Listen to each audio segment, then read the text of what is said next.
Welcome to the Daily Horror Habit Podcast. I'm your host, Jay Krieger, bringing you daily reviews of current and classic horror movies for your twisted pleasure. Be aware that these reviews and discussions may include spoilers. And as always, I hope you enjoy. In 1986, they invaded our world. Drea, did you see that? I think it was an alien spaceship. Don't be weird, Philip. Now they're back. Hello? And hungry for more.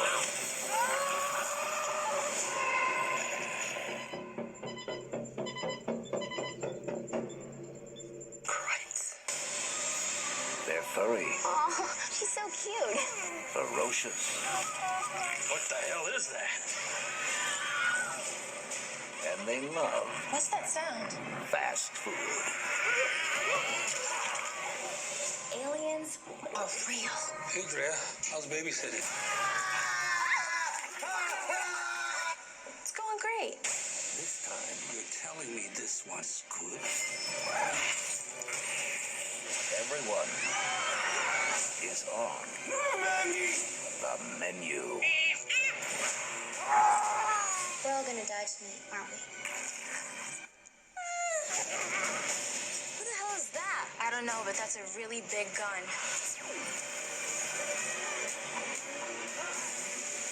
Critters attack. Today's episode of Daily Horror Habit sees the final entry in my Critters series review, which is unfortunately slightly cut short. I intended on reviewing all the Critters films as well as the Shudder-produced Critter series, Critters: A New Binge. But I've since learned that A New Binge has been seemingly wiped from the internet and is no longer available on Shudder or even on video on demand. I could take this as an opportunity to climb on the old soapbox and preach the gospel of the benefits of physical media, but alas, today is not that day.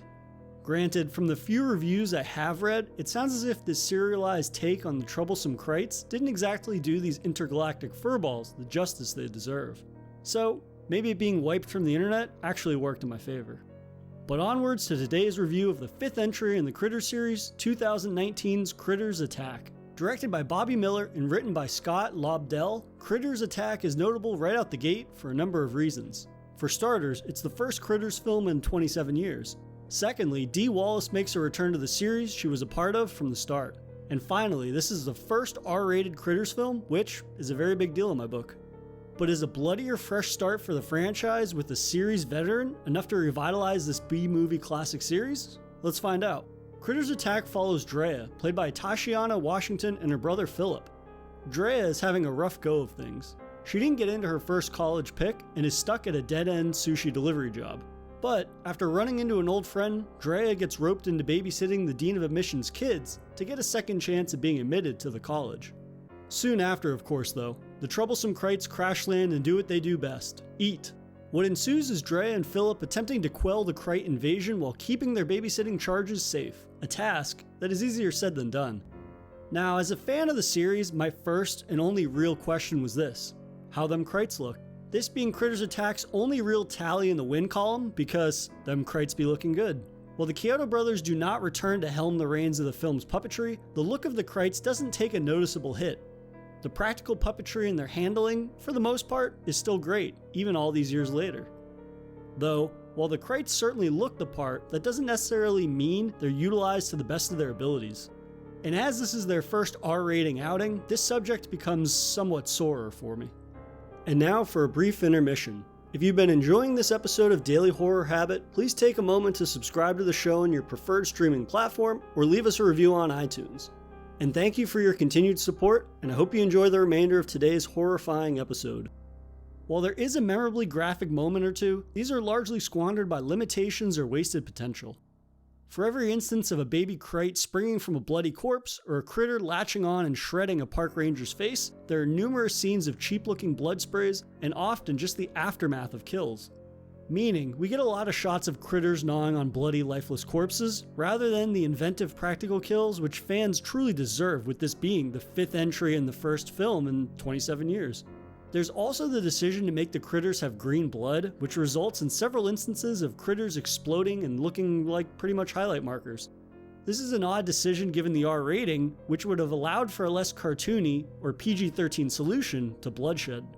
As far as capitalizing on its new R rating, Critters Attack doesn't deliver the carnage it should with the freedom its new rating provides. And frankly, I'm amazed that this wasn't rated PG-13. Unfortunately, the lack of delivery doesn't end there. Dee Wallace's return as Aunt Dee is almost an afterthought. It's rumored that Wallace is reprising her role from the original film, though they had to change the name of the character due to legal reasons. While not official, it's supported by her character being a Krayt bounty hunter who sets off to join the fray as soon as the Krayts land on Earth. While this is a nice ode to the original Critters film, Wallace is in all of 15 minutes of the film. We get a lot of brief snippets of her trailing the critters and kids, and one scene of her firing laser guns at the Krayts, but other than that, it feels like a wasted opportunity to expand on her character. Because if there was one thing this film desperately needed, it's interesting characters. Gone is the campy fun of the original, replaced with a cast that delivers a plethora of dad jokes with the energy of, well, dads.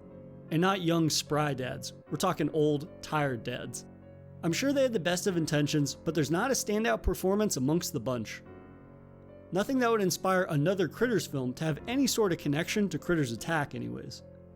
I can't place the entire underwhelming burden on the shoulders of this relatively young cast, given what they have to work with isn't much to begin with. The film is marred by a laundry list of character and plot cliches that barely held my interest long enough to know what was actually going on. There's a drunk uncle, there's a teen obsessed with their phone, a bird shitting on a park ranger's face, and a sushi chef who cuts a Krayt in half with a knife. Okay, that last one was actually pretty cool. All that to be said, Critters Attack doesn't form any semblance of campy fun, humor, or narrative spin that materializes into anything really noteworthy. The narrative does introduce the concept of a good Queen Krayt, but this simply serves as a plot device that doesn't add anything of interest, narratively or critter genealogy-wise. Let me wrap by saying, my feelings on Critters Attack are largely negative, yet I'm happy it exists. Does the Critters franchise deserve better? Yeah, a lot better. But reintroducing a franchise after it laid dormant for 27 years at least allows its presence within the horror zeitgeist to be reestablished. A few brief instances of Critters doing what they do best reminds fans of the potential these intergalactic furballs have, even if Critters Attack is largely forgettable. If anything, watching the entire Critters series for the first time highlights just how special the original is. It is not just a remarkable blend of humor, horror, and B-movie sensibilities when compared to the rest of the series, but within the horror genre itself. Critters takes a nuclear family dynamic we're familiar with and blends it seamlessly with sarcastic, hungry aliens that occasionally swear from time to time. It's a film that I adore, and while the other films in the series never quite nail the magic of the original, their ability to impart some creative spin, successful or otherwise, makes me hopeful for the future of the Critters franchise. So that'll be a wrap for my Critters series review. If you missed any episodes, you can go to Daily Horror Habits blog, which can be found at dailyhorrorhabit.wordpress.com for the complete collection of episodes. In the meantime, I'll be kicking ideas around for my next series review. So thank you for listening to another episode of Daily Horror Habit, and I'll see you guys tomorrow for another Daily Horror movie review. If you enjoyed this episode, please subscribe to Daily Horror Habit on your preferred streaming service, and follow the show on Instagram at Daily Horror Habit, and on Twitter at Daily Horror Pod for episode updates. Thanks again for listening, and I'll see you guys next time.